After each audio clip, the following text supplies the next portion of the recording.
বিসমিল্লাহির রহমানির রহিম। আসসালামু আলাইকুম সুপ্রিয় দর্শক। ভারত পাকিস্তানের সর্বাত্মক যুদ্ধ এবং পারমাণবিক হামলা নিয়ে মার্কিন গোয়েন্দা তথ্য ফাঁস। চিরবৈরী ভারত ও পাকিস্তানের মধ্যে সর্বাত্মক যুদ্ধের সংখ্যা ৫ ভাগের ১ ভাগ বা ২০%। সর্বাত্মক যুদ্ধের আশঙ্কা খুব বেশি না হলেও ভুল বিচার বা অপ্রত্যাশিত প্রতিক্রিয়ার ফলে পারমাণবিক সংঘাতে জড়িয়ে পড়ার ঝুঁকি অত্যন্ত বেশি। যুক্তরাষ্ট্রের জাতীয় নিরাপত্তা সংরক্ষণাগার ন্যাশনাল সিকিউরিটি আর্কাইভ এবং মার্কিন পররাষ্ট্র দপ্তরের গোয়েন্দা প্রতিবেদন ফাঁসের পর উঠে এসেছে এসব ভয়াবহ তথ্য। ১৯৮০ ও ৯০ এর দশকে ভারত ও পাকিস্তানের মধ্যে যে কোনো সামরিক উত্তেজনা পারমাণবিক সংঘাতে রূপ নিতে পারে এই সংখ্যা নিয়ে গোটা অঞ্চলটি গভীরভাবে পর্যবেক্ষণ করেছিল যুক্তরাষ্ট্রের গোয়েন্দা সংস্থাগুলো। তারা বিষয়টি অত্যন্ত গুরুতরভাবে বিবেচনা করেছিল এবং এমনকি একটি পূর্ণাঙ্গ পারমাণবিক যুদ্ধের সম্ভাবনা ২০% বলে অনুমান করেছিল। সাংঘাতিক ব্যাপার দর্শক।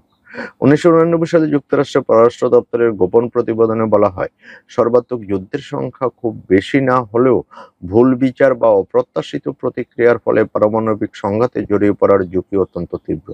১৯৯৩ সালের মার্কিন জাতীয় গোয়েন্দা সংস্থা এনআইই অনুমান করে ভারত পাকিস্তানের মধ্যে সর্বাত্মক যুদ্ধের সম্ভাবনা ছিল ৫ ভাগের ১ ভাগ বা ২০%।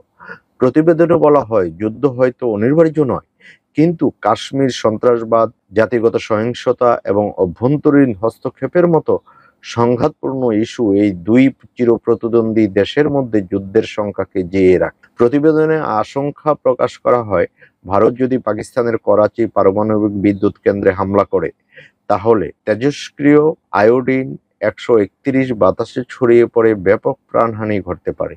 এমন পরিস্থিতিতে ২৫ কিলোমিটার দূর পর্যন্ত মানুষ ১০, ২০ আর ইএম মাত্রা তেজস্ক্রিয়তায় আক্রান্ত হতে পারে, যাতে বহু সংখ্যক বাসিন্দা থাইরয়েড এবং ক্যান্সারে আক্রান্ত হতে পারে। এই বিশ্লেষণের ভিত্তিতে ভারতীয় কৌশলবিদরা ধারণা করেছিলেন, পাকিস্তান ও ভারতের পারমাণবিক স্থাপনাগুলো পাল্টা আঘাত হানতে পারে, ফলে দুই দেশেই মারাত্মক ক্ষতির মুখোমুখি হতে পারে। খুব বিপজ্জনক একটা খবর, বিপজ্জনক জিনিস। আসলে আমরা কেউই কামনা করি না যে যুদ্ধ হোক, আমরা চাই শান্তি। পারমাণবিক যুদ্ধটা কতটা ভয়াবহ ইতিহাসের পাতা থেকে, জাপানের হিরোশিমা নাগাসাকি থেকেই বোঝা যায়।